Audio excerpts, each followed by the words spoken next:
Mokpo, Mokpo, City of Lights, perhaps, definitely City of Romance. And this will be a mini series of videos that I'm gonna, over time, will upload to my YouTube channel probably. And I just wanted to talk about my time here. This is my third visit to Mokpo. First time in 2017, but it's my first real time to Mokpo because the other two times I just mainly came to see the ferry, the Sewol Ferry, which I'm an activist for in the UK and elsewhere, but with my friends in the UK, remembering Sewol UK, but also I made a film. I've actually made a few films or video arts regarding the Sewol Ferry, and my 70-minute feature film recently had its screening in a couple of places here for the 12-year anniversary of the ferry tragedy. And I'm just going to show you, I'm sorry there's a bit of a shadow on this and a bit of a light issue. I'm doing this spontaneously.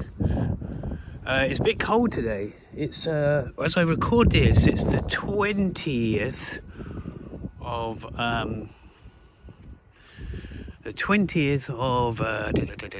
April. So I came in on the 16th. I had a film screening then. I had a film screening on the 17th, and I'm showing you this building because that's where I had it screened first. Mokpo Cinema. It's actually more than that. There's another cinema part to it inside, but the Mokpo Cinema is sort of one big thing. They do great things for film, but they're also associated with Cinema MM, I should say. I'm going to show you the other side. It's basically the same, but you can see there and there. Now, as I said, Mokpo is like the City of Lights. It's not called that, I'm just calling it that. And I didn't know much about Mokpo. It's my third visit. I'm only now getting to see it. I've had the pleasure of being joined by Tim before. He's left for Gwangju yesterday. We both spent almost a week together in Gwangju, just hanging out and spending time on our own. More lights there, of course. I'm going to walk back and talk about it, but this little area is kind of what I found, what I saw first. I was going to do this as a podcast, an audio, and put it on my Not So Korean podcast. In fact, just to mention that, and it depends when this video goes out, because by the time this goes out it might be May or June anyway. But when we arrived, it was all a bit of a hurry. Well, no, it wasn't a bit of I'll go into that another time perhaps, but we got a coffee from this place which is full of instruments and music places. It's got a red fake London, kind of a London phone box here. You can see right up there in the distance. I mean, basically, there's a lot of hills, a mountain around here, and some, it's got a lot of Japanese colonial history. And I guess what I was just saying before I got distracted, and I'm sorry if the cold breeze, which has really hit today. It's been a lovely few days. It's been humid. It's been really hot, I would say, the last couple of days. It's been great. And now it's Monday. Lots of the places are closed because that is the case in South Korea. Lots of places closed on Mondays. There's a well-known Lotteria. That's a big conglomerate to a Lotte. But I sometimes have a bit of food from there, maybe one of their plant-based burgers, believe it or not, or maybe something else. And so Timothy Home was with me for quite a few days, about 3 days or 4 days. It seemed like longer actually. So shout out to you, Tim, if you're watching or listening. If I turn this into a podcast episode just with the audio, then I will also put it out as a video, I'm sure, if the quality's up to it, and I feel it's going to be okay, going to be sufficient. I'm not one of these YouTubers who's kind of trying to get, of course I want views, but I'm not kind of a vlogger, so to speak. I am a filmmaker, but I do things like this separate to my filmmaking. It's not like I planned these things too well, but you can see that goes up and up and up and up there. There's a place called Brick Lane just here. I'm just going to video it.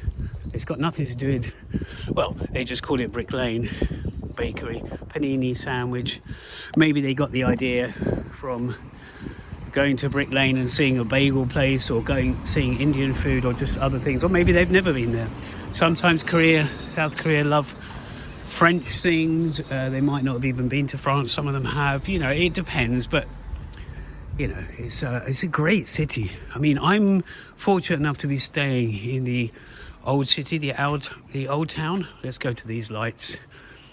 It's almost a straight line back to where I'm staying, and I'm staying in this great guest house which Tim found for himself, because I got put up by the people which were screening my film. Put me up in this great hotel, but Tim was staying in a different place, and it's a great place, and I decided to stay there once my time was up in that hotel, which was actually the first hotel I had. I was looking over one of the harbour areas.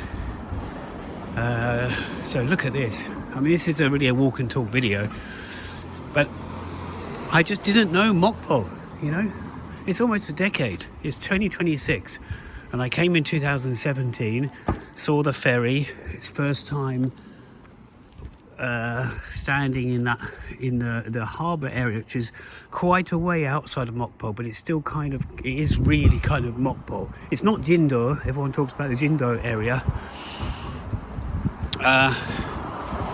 But I suppose I'm not sure, I don't want to get the facts wrong, but perhaps you could say it's somewhat halfway between the two places in some way. But yeah, I just love it. I mean, okay, it's much bigger. I went yesterday to Peace Plaza. That's got another name as well. Well, it's probably a translation of peace, the Korean word for peace. But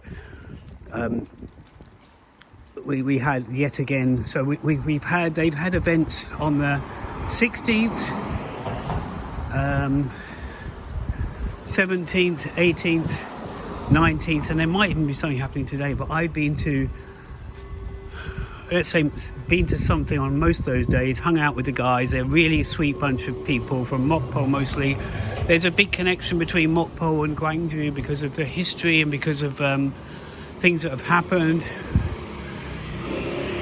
And they're very sort of, they're great people, very, both cities have touched me again. You know, I've been to Gwangju a few times, briefly each time, but more longer than I had in Mokpo. This is my longest time. But when I say I went to the Peace Plaza, that was, you know, a bit of away from here. I met a friend that I'd met in Chiang Mai, Dongi. She's a really good friend she's someone I've known Chiang Mai, and we've finally met in Korea a few times, almost a few consecutive days. So this is where, I'm just going to show you this. This is where two of the streets of lights, I mean, they've got different roads. I mean, sorry, they've got different names. Each street is called something. I mean, some Korean cities, this is what they do, but Mokpo especially, it's definitely what they do. This is a really nice place. Again, it looks super Japanese-y as well, because there's a lot of buildings left over from the Japanese colonial period. What's this here? This is called Gonbaek Zone. Not Gombe. Yeah, so I mean, they're down here. There's a romantic area. It's called, I can't remember what the name of the street is. You know, it's kind of got, the slogan is something like Mokpo is romance, or romantic. It's like Busan at some point, and maybe still it was dynamic Busan, and this is kind of romantic Mokpo. And look at this guest house. It's not the one I'm staying in. The one I'm staying is a retro kind of place that revolves around cassettes, which, as I say, Tim found.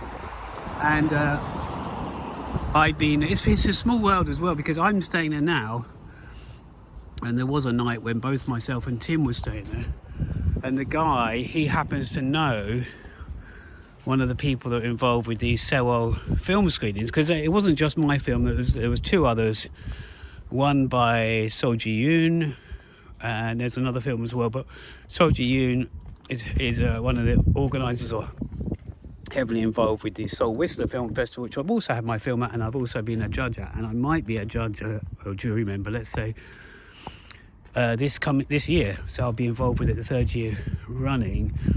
Anyway, and the guy that runs the guest house that I'm staying at was saying that his friend who is involved in it said he'd seen my film and he said it's really good and all this, and he just came out with that yesterday when we were just talking. And these people in this old town area, which are just, if you can see here, you'll see that it looks slightly different to where we've just been.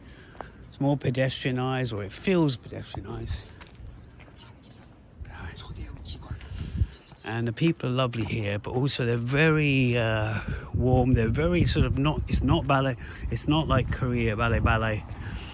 I mean, we've had payment things where people have said, "Oh, pay later," for example, accommodation, or decide tomorrow, that kind of thing. People are, I mean, the buses and everyone. This goes for Gwangju as well. But Mokpo people, especially in the old town area, I'm trying not to film cars and people, they have warm hearts, smiles. It's what I missed when I left Thailand, when I left Chiang Mai and I came to Seoul. I was in Seoul for almost a month, or at least Gyeonggi-do. I tell you. They are. Yeah.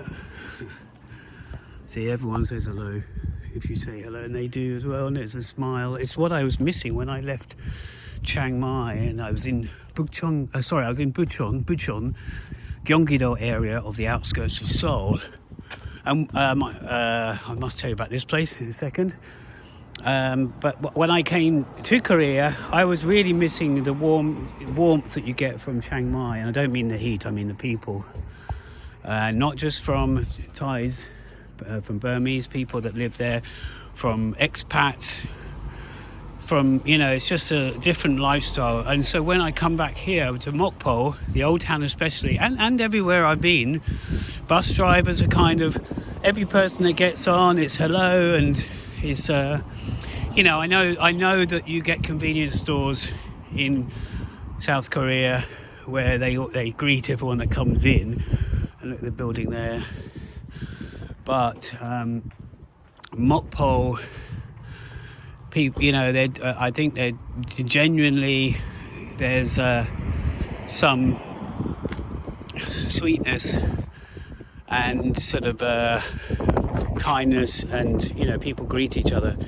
But that restaurant I just showed you with the 71, is it 71 or something? Anyway, over there. Sorry, it's not a very good camera effort for this. But myself and Tim went there the other day. Great amount of food, and they had dak galbi. I had various things. We sort of shared a dish. We shared a meal for two. And there's me talking about upbeat stuff, and that is up. But there is the Japanese consulate building, or once. I'll talk about the history of it next time. But the Comfort Women statue, which I've done another video recording, just chatting about my time here, a bit like this, but it was in daylight.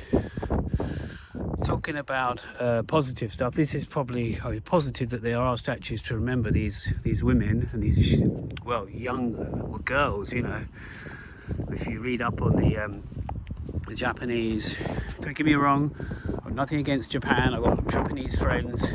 I love Japanese films. I hate what the US did to Japan. But going from people with hearts in Mokpo and positive, happy stuff in some way. I just wanted to show you this because I was walking past it.